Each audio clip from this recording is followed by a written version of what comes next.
Bonjour et bienvenue pour cette vidéo sur les profils conducteurs. Donc que l'on soit le seul conducteur ou pas du véhicule, les utiliser peut être très pratique, notamment par rapport aux préférences et regrouper un ensemble de préférences par rapport à une situation.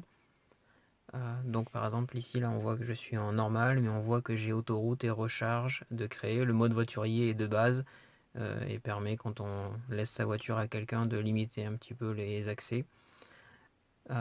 Et pour tester, en fait, le plus simple, c'est de se mettre dans les paramètres, parce que tout n'est pas mémorisé, donc pour essayer.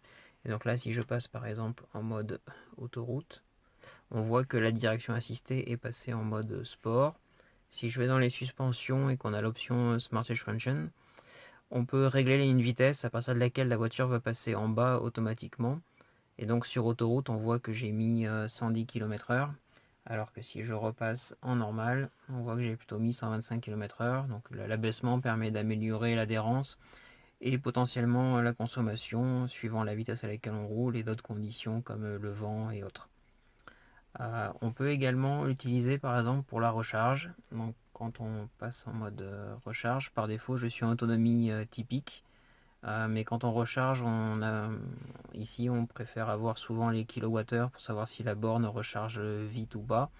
Et donc à ce moment-là, il suffit d'avoir un profil de type recharge qui change automatiquement le paramètre par rapport en mode énergie plutôt qu'en mode distance. Donc plutôt d'aller chercher le paramètre qui est au fin fond du menu, on l'a ici directement.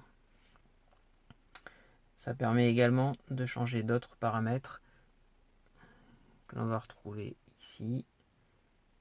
Donc dans le véhicule avec ici en mode autoroute. Et donc on va trouver dans l'aspect assistance au conducteur. On peut l'utiliser pour changer les paramètres. Donc par exemple l'assistance anti-collision sur l'autoroute, vu qu'on roule plus vite, il peut être intéressant que la voiture anticipe davantage. Donc là j'ai mis en taux, alors que dans Paris en normal je suis plutôt en moyen pour pas que ça sonne inutilement. Et pareil, on peut jouer pour l'indicateur de limite de vitesse pour être plutôt en sonore sur l'autoroute ou changer la tolérance. Et également les alertes sur les franchissements de voies et de lignes. Voilà, donc même si on est le seul conducteur, l'utilisation des profils permet d'avoir un paramétrage fiable et juste en changeant le profil, comme ça on change tout le paramétrage souhaité.